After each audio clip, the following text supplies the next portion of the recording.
right, thank you for staying with the Monday Report. We're talking about the challenges facing the education sector, we're calling it the state of education, and now we're focusing on the gaps in infrastructure and funding as well. And Dr. Ruga was just bringing you on this, on the issue of STEM that has been raised by Dr. Emmanuel Manyasa. In STEM, of course, is science, technology, engineering, and mathematics. What is the possible solutions to this now, and how then do we leverage on public-private partnerships to have more schools be ready for STEM courses? Because if only 33% seem to be ready, that means 67% are not. Yeah, the one opportunity I see is again in the sharing of facilities. So you will find that the plan now is to sink a lot of resources in, for instance, providing labs in, for junior schools, because that's where the gap is biggest.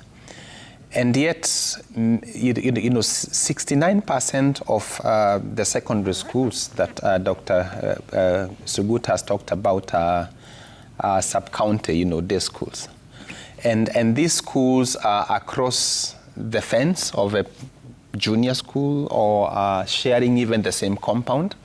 But you'll find the push to construct yet, other. So I think we are rushing too much to brick and mortar without looking at how to leverage the available resources. If the available science labs nationally were to be mapped and shared, then we wouldn't have to construct 50% of what now I know is planned to construct. So the question is, how do we look at the workshops available in the vocational, in the technical training centers, and how can they be used by the senior schools that are taking pathways?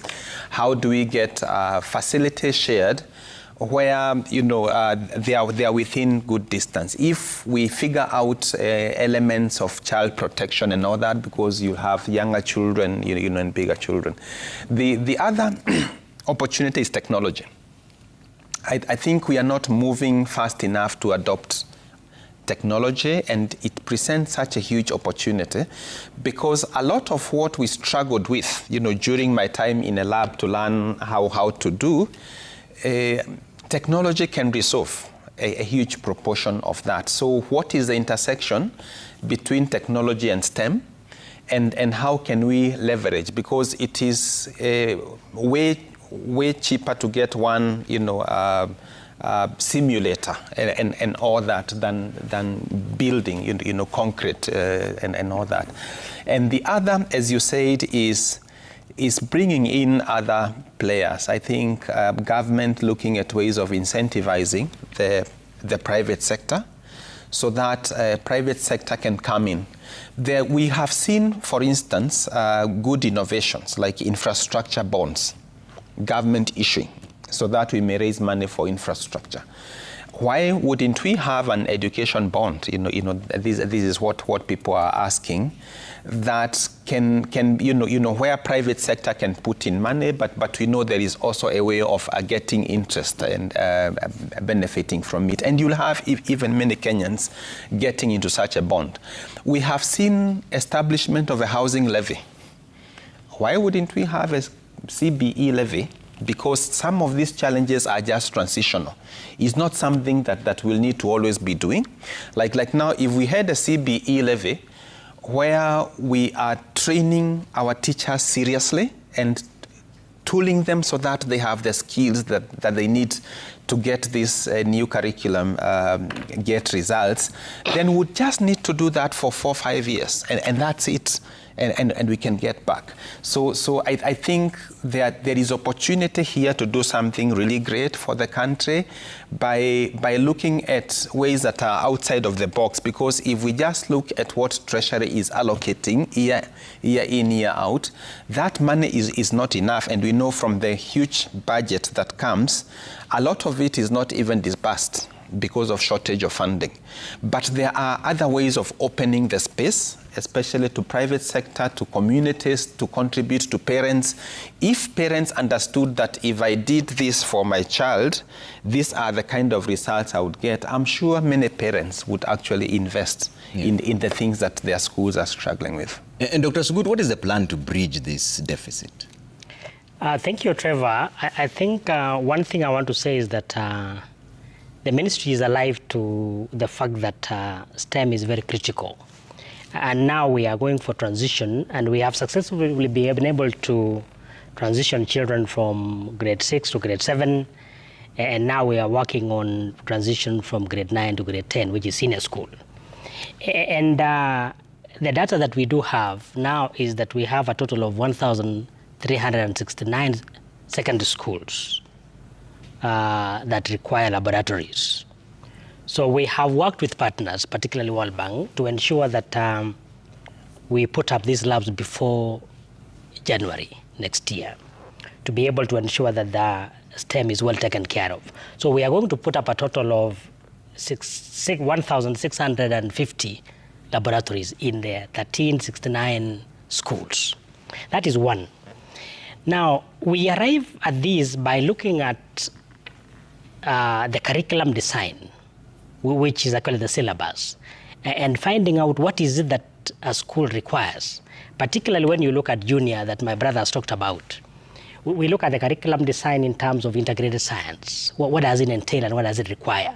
And therefore, there are several other options that we have encouraged schools to be able to pursue.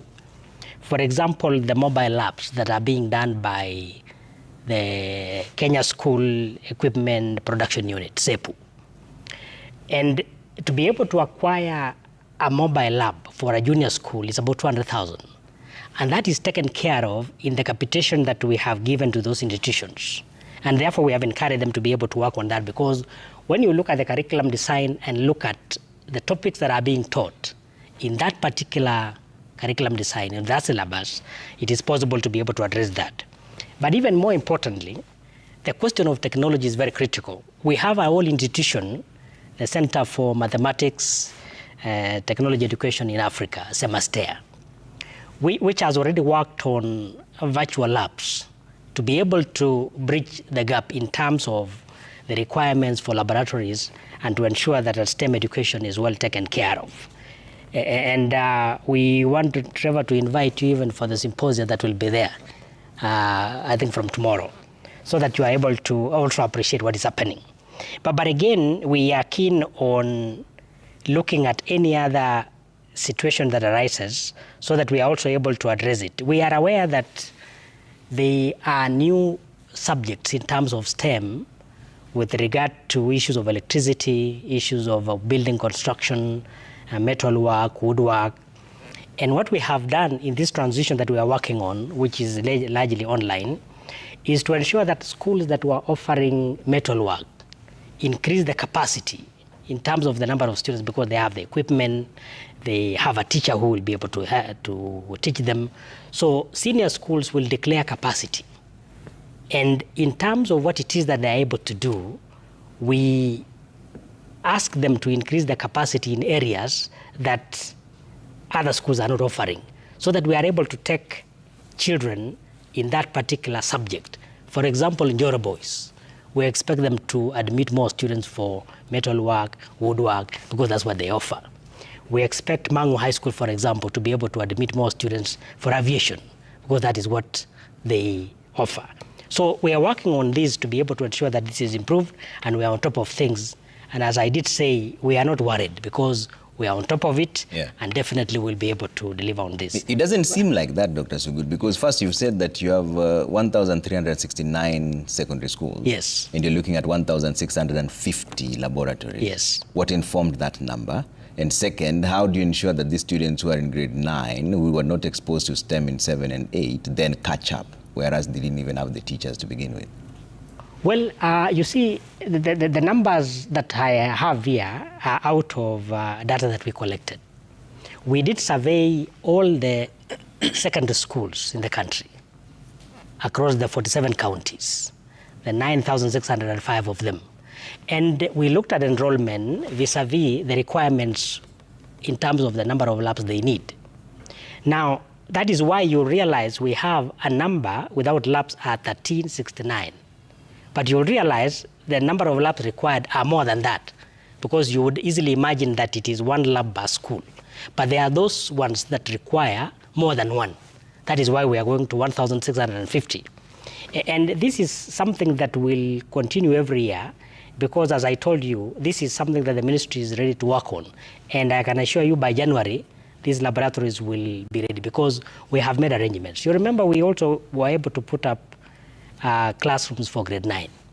And with proper planning, which we are working on, it is possible to deliver this laboratory because we really understand also that we need to transition out of the 1,128,572 grade 9 learners. We need to transition about 700,000 of them to STEM. And STEM will be in form of pure sciences. It will be in form, that is biology, chemistry, mathematics, and physics. The question of applied sciences in terms of agriculture, home science, computer studies, and even in terms of technical studies, things to do with aviation, woodwork, metalwork, building and construction, power mechanics, and all that. So that is something that we are alive to, so that we are able to work on that. Dr. Manyasa, are we saying that at this particular point that there's a cohort that will go without the requisite training or teaching, so to speak? Because if there are those in grade 9 and 7 and 8, they were never taken through STEM, we can't take them back. I mean, it is what it is. Are we saying that there's a cohort that will go without the proper training? Yeah, I'll come back to this question, but allow me to contribute to the question that my colleagues have contributed to around what can we do to bridge the gap.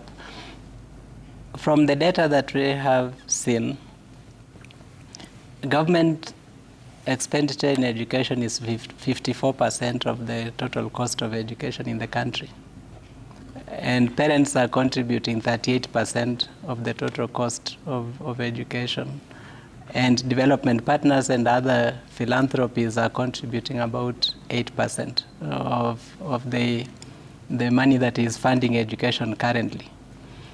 I think that one key thing that we must not miss is to urge government in its leadership role to create a framework for collaboration of all the other actors in funding education, so that there is a transparent approach to say, this is how much we will need for education this year.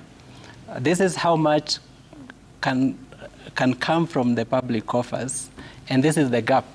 And then incentivize all other actors, parents, communities, because you don't have to have a child in school to be interested in what happens in the school. You could be interested even when you don't have a child. Actually, you should be interested even if you don't have a child in school.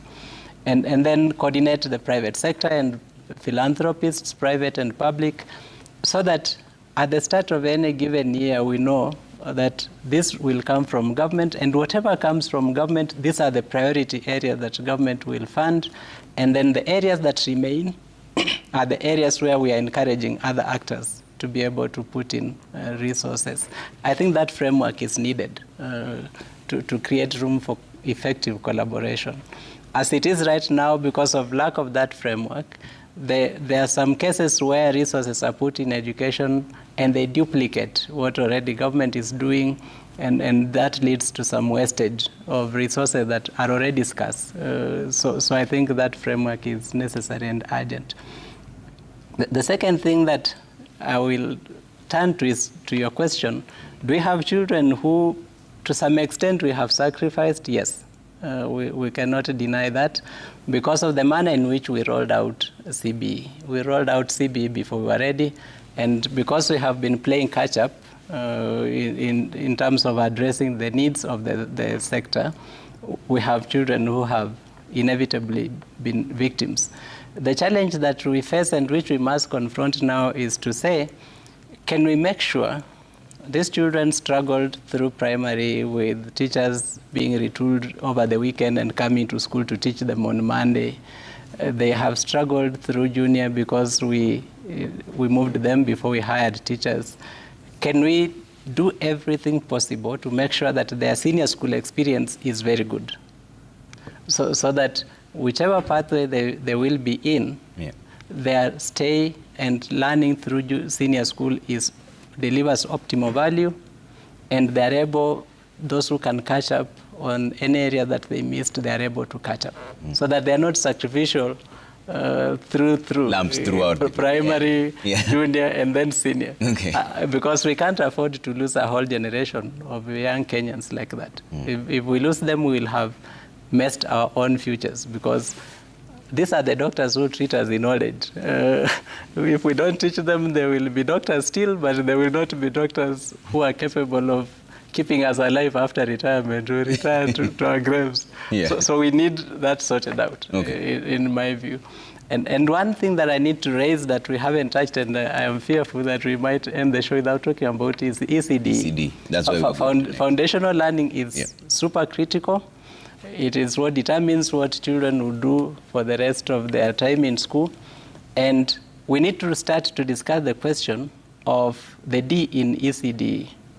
Because what counties have been implementing is ECE, early childhood education.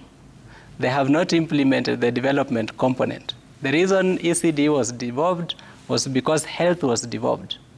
And they needed to go together. The development component that is health and nutrition, which is missing in our early childhood education, early childhood development education. We need to have a conversation around that D in ECD. Okay, and then let's talk about that just now. And Dr. Rugo, let me bring in on this. Again, I would like to hear from your recommendations. How then do we fix the ECDE challenge that we have right now? Or what have you seen that needs to be intervened on, and what are the possible solutions? There is a huge opportunity because we have 47,000 early childhood and development education centers across the 47 counties. And this is huge. So it's such a huge opportunity if we were to embrace it. We have, around, I think, 78,000 teachers, and conditions for teachers have been improving. The one thing is for, I think, Kenyans to understand the importance of this stage, as Emmanuel is saying. If, as a parent, you are to invest in something, it is the first 1,000 days. So from birth to 3 years. That time is so critical for brain development, because children that lose on this stage, actually, most of them never catch up. And so there are things that parents ought to know they need to be doing. First of all is feeding the baby as well. You are contributing to their education. When you speak to babies and they develop language early, you are contributing to education. When you do things around emotional balancing, when you can ensure that your baby is laughing more than they are crying, you are contributing to lessening trauma in society. And so, but because the way we grew up was that age ni kucheza tu, so you never even bother, and the poorest and the worst motivated teachers are the ones we take to that level, yet it should be the other way around. The foundation, because this stage is a foundation, it's like just a building. That the most important thing that you pay attention to is not the roof, is the foundation. So if Kenyans understood that, then parents can be able to prioritize these simple things that they can be doing on a day-to-day basis, but also government in terms of improving the preparation of teachers. A lot of these teachers don't know, for instance, how to use play-based learning. There is still a lot of memorizing, that is still happening, which is really sad, because in CBE now we ought to have transitioned. But when you look at how children are still learning, you pass through these ECD centers, they're still spending a lot of time rote learning, repeating these things over and over again. And yet, there are now methods of teaching that we know are different. So how we can invest... What is causing that? Is it that the teachers are not trained well enough, or is it just a mentality of the past that still is ingrained in the teaching fraternity? It is both. It is both that teachers teach the way they were taught, and we haven't invested enough to show them possibilities. Like one thing that we ought to do is to teach teachers the way we want them to teach. That one we haven't transitioned enough. We teach teachers, theoretically, knowledge and all that. and we want them to be on the floor with children playing. So we ought to have now a reform, and government is already reforming this, but we are not there yet, that teachers have to be taught the way they will teach. And so the people that teach teachers are carrying a lot of responsibility, and I know there is a lot of movement happening. One good thing that has happened, for instance, is the Kenya National Examinations Council is continuing to use e-assessments, and so moving assessment and examination from pen paper to doing e-assessments, because through that we can be able to access data immediately and be able to work backwards to see what are the areas that these teachers need to be trained in. Mm-hmm. So the innovation like that NEC is having and other places in government can actually be scaled up.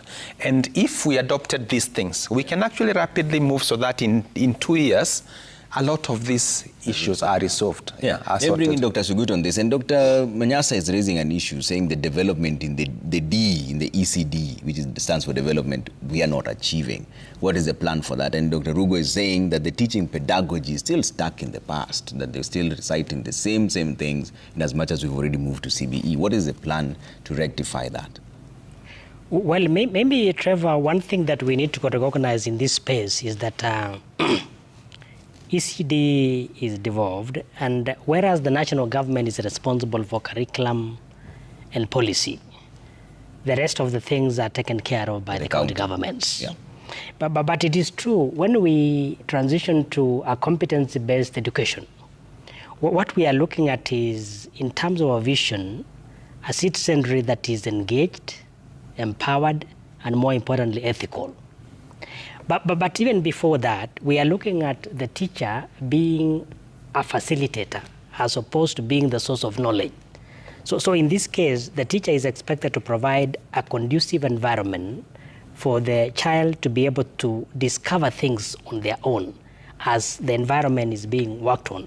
And there's a lot of retooling that has gone on, because what actually changes when a teacher is trained from college is the question of the methodology. So now the concern here is the issue of methodology that we need possibly to work on thoroughly, and maybe I would request my brothers here to carry out another research, particularly on ECD, to see then are there gaps that possibly we need to fill, because it has now taken some time. Our first cohort is now in grade 9. And so we expect our teachers to have kind of acclimatized with how do you deliver this kind of curriculum, where we are looking about competencies that children are supposed to acquire, issues to do with learning to learn, self-efficacy, are we achieving that critical thinking and problem solving? Are we able from that foundational level to provide an environment that ensures that learners or children are able to capture these things and are able to make learning fun in the process? So possibly maybe in the next session we need a research so that we can now look at how do we look at that, and possibly the question of nutrition, because again nutrition is very critical as you have these children develop. Okay, Manyasa, I think you captured most of part of that in the report, and what do you recommend when it comes to ECD? So there are still a few gaps. One of the major gaps that I think exists that is a disincentive to ECD centers and the county governments that are managing them, is that there is no accountability mechanism. When a child has taken 3 years in an ECD center and they are transitioning to grade 1, we don't know whether they have benefited in any way from being in that ECD center, or they have just been there for the 3 years and now they are being transitioned. So the primary schools receive children who are at totally different levels of preparation for school, so their school readiness is not known when they're joining primary. And so we need a mechanism that will enable us to assess. I know there are tools being developed, but we need to expedite the development of those tools to be able to assess children who are leaving ECD, to know how ready, how prepared they are for primary education. I think that is important to create some sort of accountability for the time spent in the ECD centers. But I think that we need this conversation with county governments and the national government that provides the policy framework to try and standardize what children are experiencing as early childhood development education across the country, because there are gaps between counties depending on how committed the government of a particular county is in recruiting, in motivating, and even in managing the ECD teachers. And many of them are focused on providing buildings that sometimes are so good that children don't want to move from there to primary school. But they are not providing the software that is needed in those centers, for those centers to effectively prepare children for primary education. I think that is critical.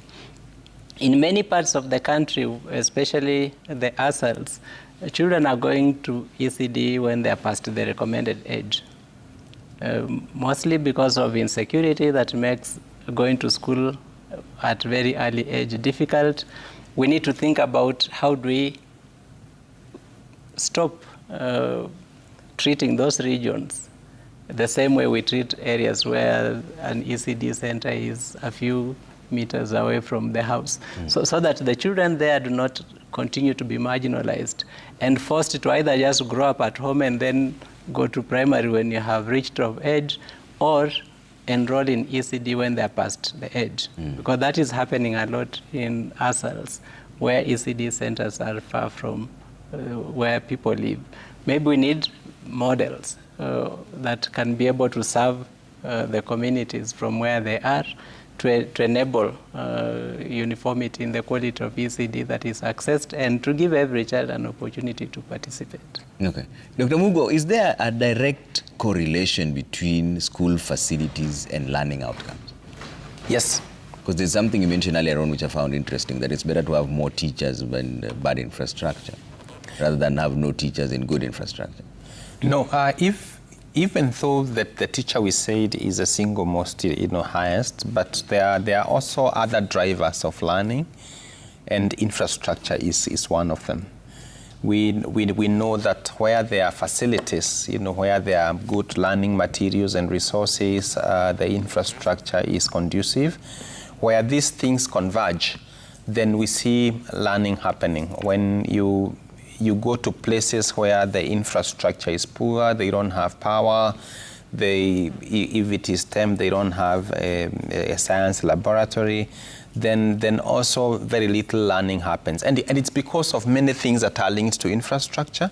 When you think about things like adverse weather, it's a rainy season and the classroom is raining, or it's very hot and you are under a tree, then for sure learning is affected. But also the motivation of teachers, when you have a good facility, it's just like having an office where you have a nice chair and a desk. So teachers are also motivated by good infrastructure. So even though we say infrastructure is not the single most important thing, it's not the most important, but it's also very important, and especially the desire that we can have government schools that look the same everywhere. That, I think we will say as a country we are doing well when you go to this school and you don't need to be told this is a government school. Like when you go to countries like India, public schools look the same. Even the color, the way the gate is, it's actually equitable standards. And I know we have standards of quality. We are far from there. And so infrastructure, for sure, ought also to be prioritized because it is contributing a lot to whether children are learning or not. All right. There's a lot of feedback that's coming through. Let me bring back some of them, and then we can respond to some of them here that are coming straight from the people, and then we'll talk about inclusion of PWDs. I think that's an important subject that we shouldn't leave out, some of the effective models and best practices for that. But let's bring up some of the feedback first and get a quick reaction on this. Crispinas Adams says, I believe that education is overfunded, but the problem is management. How can we fund ghost schools for 14 years when there is shortage of funding? We need to relook at the itemized budget to ensure that more funds go to schools. Quick reaction on that, Manyasa, is that true? Is Is it ever funded, or we should get Sugut to give that? Because it's true, the Auditor General had said that there were some ghost schools that received capitation. So if ghost schools received money, they took away from learners who needed that money in other schools. It's not that they took surplus money. Okay. So we can't say the education is overfunded. Yeah. Ghost schools may have taken money, but they took away from schools that deserved. Okay. So there's no overfunding in relation to that. But Dr. Sugut, how could that possibly happen? Well, thank you, Trevor. I think I'm also looking for this ghost school. Because, Trevor, I can tell you the process of giving capitation is a tedious one. So when you talk of a ghost school, we would also be interested as ministry really to lay our hands on it, because how does it get there? Because you see, there is a process that you follow. And possibly that will also help us be able to look at our system thoroughly. Because really, funding a school is a procedure. So, because the school is registered and then they request, and then the school has a unique identifier that we go for when we are funding. And there are certain stages that we do follow. That is why if you give money to the wrong account for some reason, it is possible, that money has to come back. So really, we need to help ourselves and say, okay, where are these ghost schools? So are you saying the Auditor General was not being factual? Because this was 6 days ago. First of all, are you aware that she said that more than 16 million has gone to ghost schools? I will also personally look for these ghost schools. As the ministry, are you aware that that is a statement from the Auditor General? Yeah, we are aware that was raised, but we are also following it because we would not want to lose public money. I think I believe they are ghost schools. They are there. But if we have ghost policemen, we have ghost doctors, we have reached a place, Trevor, in this country where we have to now seriously know that we are not doing right. CBE has values, has stipulated the 8 values that children should learn, and one of them is integrity. So we are struggling, to get teachers to teach integrity when on TV every day there are ghost workers, there are all these things. So for me, values, for this society is what ought to be prioritized, because I would believe that Dr. Sugut doesn't know about the ghost schools, but I'm sure somebody watching us knows. So how do we reach a point where we are able to talk honestly as Kenyans, because these are our children? We have money being stolen from people that are sick, that are bedridden, and that person has no conscience that whatever you are doing is actually killing people. So as Emmanuel says, this person who takes money into their pocket that ought to belong to children in Turkana or in Kwale somewhere, then a school cannot change society. A school just mirrors the society it belongs to. So it will be a lot of effort in vain if we are trying to teach children values and we as adults out here, we are not practicing them. So I think we need to have an honest national conversation on whether we are serious about making progress and using the resources we have to contribute to the development that we all desire. Okay. Let me bring up some of the feedback that is still here. There's quite a lot of them. Let's see if we can go through them really quick and get quick reactions. But Michael says it's now clear and evident that CBC transferred most tasks to parents, financial and classwork, e.g. homework, etc. At the same time, most parents don't really know what to do on various occasions. What can they do to change this scenario? Quick reaction, Dr. Sugut. Thank you. I think that may have happened when we started, because the teachers had not been retooled on how to address the assignments that were there. But actually it's not the teacher, the parent who is supposed to do the homework. Because now when the parent does the homework and the teacher assesses, so who is the teacher assessing? Is it the parent or the child? And we have done a lot of retooling so that teachers now are able to take care of that. And then in terms of cost, again, as I did say earlier, even in the capitation that we give to schools, there is a vote head on CBC items to enable the teachers to be able to purchase certain requirements if they want to demonstrate certain things in class. So that should be taken care of. Okay. Let's bring up more feedback, unless Manyasa, you want to respond on that at the same time. The involvement of teachers and parents in this. Okay. Yongo says the discussion on the state of education is timely. The ministry knows these persistent gaps, teacher shortages, delayed capitation, etc. But how willing is it to fix them? Are political versus technical tensions widening the gaps? How do we move past the gaps from the opportunities shared by the panelists? How do we move from these gaps, Dr. Mugo? I think providing education is not just the role of government. Government is a big part of the system, but we all are, as Emmanuel said. When you go, one of the things, for instance, that is contributing to the wide gaps is school leadership.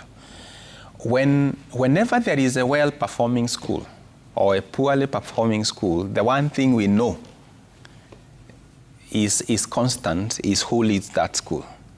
So the conversation around who is leading our schools, I think needs to be examined, because we have very good school leaders, principals and head teachers, but we also have people that can't even teach, leave alone lead schools, and now they have been given that responsibility, and they are very busy running down schools. So how we also, just as we focus on the teacher, how we focus on the school leader, because the school leader is a reconciler of all these things we are talking about, community resources. It's the head teacher, is the principal who has to open that space to other people. Okay. But I think the other one I said is the political capture. Yeah. We have put the politician in this country to be the most important profession, to be whatever. And that, I think, is a mistake, and I don't know what role Parliament can play, because if this continues, that everything is aligned to serve politics, then we will never be able to close this gap. So there are all these things happening, but also the funding model ought to follow equity. The funding model we've been having historically is per child capitation, which now means that the schools that are more developed because they have higher populations continue to have more money. Yeah. The ones that are not developed and they have low populations, they fall further away. So also how we can have differentiated funding, new equity-based models for funding, and I know that Dr. Sugut can talk to what government is saying. If we continue on this momentum, and all of us do what we can do at our level, not just pointing a finger at government, we can make much faster progress. Okay, let me bring up more feedback as well as we wind up on this conversation. Jane Mumo says, what concrete steps is the Ministry of Education taking to bridge the digital divide between urban and rural learners and ensure equal access to digital tools, training and connectivity, especially in the rise of AI? Dr. Sugut? Thank you. The ministry is very keen on this, and currently we are carrying out an assessment of the institutions to be able to ensure that we establish the issues of connectivity, how many schools are connected to the grid. If they don't have, they are not connected to the grid, how else are they getting the source of power? And what subjects are they even teaching in terms of computer and the others, so that we are able to work on that. So that is a work in progress, and possibly we also need to understand that we are keen on this. That is the reason for which we have talked about virtual labs by semester, and we are working on ensuring that even the kind of selection that we have done, that the children in junior school have done this time round, is purely online. Because we want to empower our teachers, we want to empower our field officers to ensure that they are able to access this. And necessity is the mother of invention. Once we do this, a few of them will have a few challenges, but it is through these challenges that they are able to improve. Okay. And the ministry is very keen on that. And even not only capacity building, but also the question of providing some of these devices even to our field officers to support them to be able to work on this. All right, let's bring up the feedback and wind up on this. And Sir Nixon says, will it be possible to change subject combinations after a learner joins senior school? You can just write down some of these questions so that when I give you a chance for closing remarks, you can respond to them as we wind up. Sir Nixon says, number 2, why are parents being given very short deadlines after announcements of activities like that of accessing the portal to select subjects? Okay. See the next one here. Gabiwa Kasiaka says, why is the rate of sexually abused students by their teachers rising? Kenya lacks strong and enforced safeguarding policies to protect our children from sexual orientation. Okay, we'll talk about that. And Bore Collins says, many schools are struggling to stay afloat. Has the government truly prioritized education funding? Most have never received even half the capitation. Yet they are told to operate normally and retain students in school. Really doesn't match the directives. Reality doesn't match the directive. That's what you said. And Besk says, sincerely speaking, there's a lot that needs to be done to improve the level of education in most public schools. The biggest scare is the current implementation of the CBE, which now enters grade 10 next year. There's a lot that needs to be done. Dr. Manyasa, I'll come to you for closing remarks, and you can wind up on this conversation in reaction to what the people have said. And also on the PWDs, how do we ensure that, what are some of the best practices to ensure that there's PWD inclusion in schools? Just the other day here in Citizen TV, we featured a story where Kabarnet School for the Blind were complaining that they do not have enough resources to bridge the gap for the braille need for the students who are visually impaired. What is the best practice to ensure PWD inclusion in this education system? So first of all, the organization I work for does not embrace the term inclusion for a very simple reason that presupposes some people have a right to include others. The education system should work justly for every Kenyan child, because that is our constitutional aspiration. That's what we have promised Kenyans, young Kenyans and future young Kenyans. So whenever we look at the results, and you see this when KCSE results come out, if we can just focus on secondary school, all special schools are national schools. But if you compare their results to the results of other national schools, the gap is like day and night. That gap does not reflect inability of the children with special needs. It reflects inadequate resourcing of the special schools to be able to bridge, to meet their needs, to meet their special needs, so that they can perform to their best and be able to merge the performance of learners in the other national schools. So it is actually a major call to us all to ask ourselves, and a lot of people will tell you, oh, it is expensive to invest in assistive technologies that these children with special needs need to be able to optimize their academic performance. The question is simple. What is easier and what is cheaper? Invest in these assistive devices and technologies that they need to be able to optimize their learning outcomes, or have them supported for the rest of their life as dependents? Is it cheaper to support someone as a dependent for the rest of their life, or invest in what they need to learn so that they can be independent citizens like anybody else? And I think, to me, the answer is clear. We just need to do the right thing. There is a point that one of the viewers has raised on the issue of sexual abuse of children in schools, and it's very important that we talk about it because it's now a current issue. Part of what is causing that is that some principals have turned our schools into some dark hole, where you take your child and you'll only be able to come in when they call you. Otherwise, you can't even visit and see your own child in school. You have a child studying in a school in Mombasa, you work for the ministry like my brother, you have gone to Mombasa for work, but you can't say, let me stop by and see my daughter or my son before I go back to Nairobi. They tell you it's not a visiting day. We will call you. Because those schools have been turned into some black hole. We do research in schools, and we have gone to secondary schools where we have been denied access, even when we have the letter from the PS, we have a letter from the County Director of Education, and sometimes even when the County Director of Education calls the principal to say these people are authorized to come to your school, we are still denied access.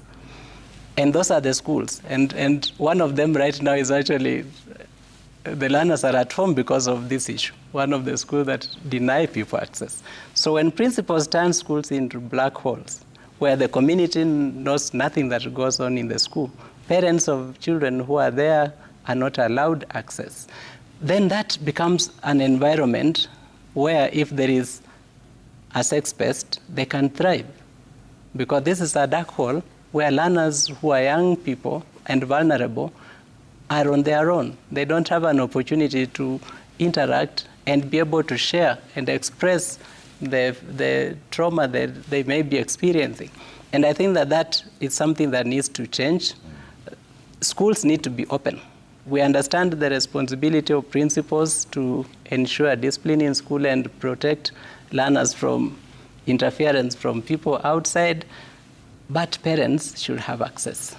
The Parents Association should have access.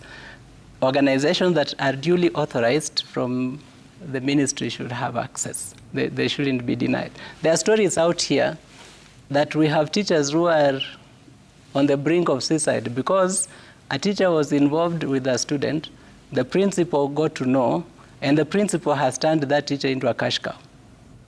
Tell him, oh, TS, I've heard of this. We need to go and talk to them. A teacher runs to Mwalimu, takes a loan. The principal eats, continues to monitor, the fellow pays the loan. When the loan is finished, he says, now they have brought another officer there who is managing your file. Unless we talk to him, this matter can be bad.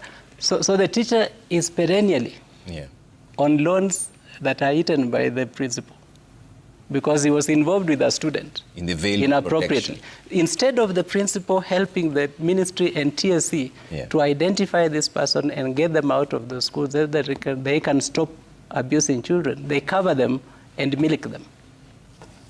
There is need to open up our schools. Okay. Dr. Mugo, your closing remarks in reaction to what they've put.